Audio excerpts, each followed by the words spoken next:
In this video I will trade a debit spread. I will show you how I open and close them, and I also share with you a trick on how you can salvage a losing trade. Which I guess is a spoiling alert because I am going to lose money on this trade, but that's not important. So debit spreads are great, plain and simple. They are mainly used because of lower costs, limited risk, flexibility, and not being affected by time decay as much as buying options outright. The way it works is you simultaneously, that's a funny word, you simultaneously buy and sell an option of the same type, either a put or a call, with different strike prices and with the same expiration date. In my example today, I will trade a put debit spread on a company with the ticker ZS. Now every time I see ZS it reminds me of Zack Snyder, but it's actually Zscaler, which if you didn't know is a cloud security company, and they have their earnings this week, today actually, after market close. Now my logic is this: I looked at some of the similar cloud companies like Snow and Palo Alto, which I know they have different products and services but are within the same neighborhood, and I watched their earnings a few days ago, and well, let me tell you, those stocks got crushed. I mean, they didn't took the stairs, they just took the elevator down. They dropped 20% overnight. That's crazy. So that was enough confirmation for me that Zack Snyder might do the same. And I could of course buy outright a put, but I don't want to risk too much of my capital, so a put debit spread is the perfect alternative for my bearish speculation. Of course, if you were to be bullish, you would trade a call debit spread. Okay, so let me pull up some graphics here so we'll have a better understanding how the spread will work. Currently Zscaler is trading at around $240 per share, so we will buy a put below that, and let's choose here the 212.50 strike price, and then let's sell a put lower than that at 210. Keep in mind that these two put options will have the same expiration date. And this is it. This is the put debit spread. Now obviously when placing this trade we will have to pay a debit, as the name implies, and I already know the number here. It will cost me about $50.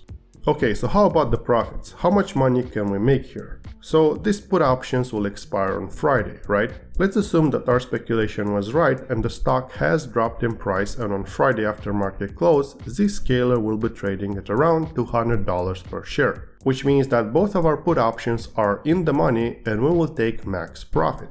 And what is max profit, you ask? Well, we simply take the difference in the strike prices of our puts, which in this case is 2.5, and we multiply that by 100 because we control 100 shares, and we get a max profit of 250. And of course, to get the net profit, we just need to subtract the debit we paid for this trade, which was $50, and in the end we are left with the net profit of 200 bucks.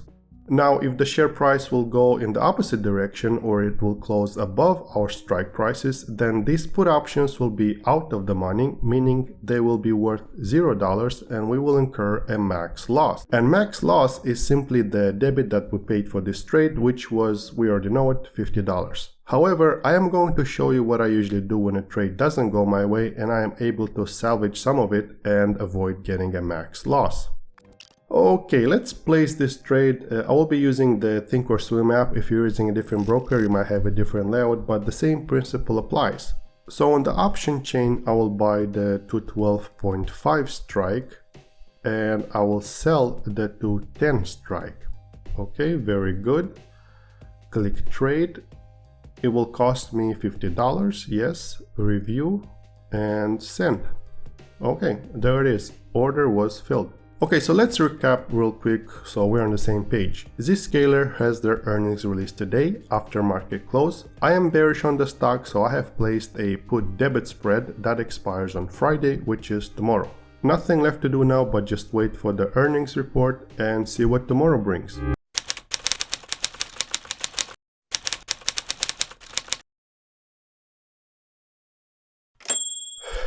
Good morning. Yesterday earnings have been released and to some extent our speculation was right. ZS has dropped in price, but not as far as I thought it would. Market hasn't opened yet, but pre-market the stock is trading at around 227 per share. Very far away from my 210 strike price, so this for me is a losing trade. There is of course hope there's a full trading day ahead, but maybe the stock will drop even further, but I don't think it will, and I'd rather just cut my losses here and move on.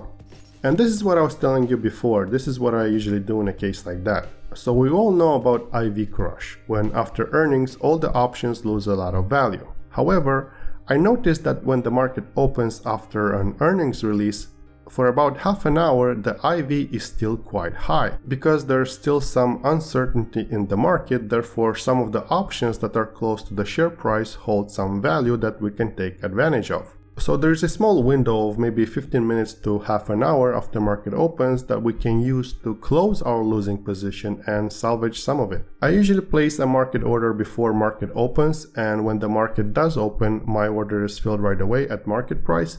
And there were cases when I was even profitable on what I thought was a losing trade. Closing this trade just means buying the put that I sold and selling the put that I bought within the same order ticket. So I'm going to place the market order right now. Make sure instead of limit order choose market here. Okay, review and send. Okay, so order was filled at $30, meaning that out of the $50 I paid for the debit spread, I was able to get back 30, placing me with a net loss of 20 bucks. It's not gonna ruin me financially, but I could have done better. All in all, I think I was too aggressive with my strike prices. I picked them too far away. Maybe I should have picked the 230 and 232.5 strike. But oh well, it is what it is, can't win them all. That is it from me. Join me next time, maybe we'll trade a credit spread, huh? Sounds like a good idea. But until then, I hope you learned something new today. Good luck, and I'll see you next time. Take care.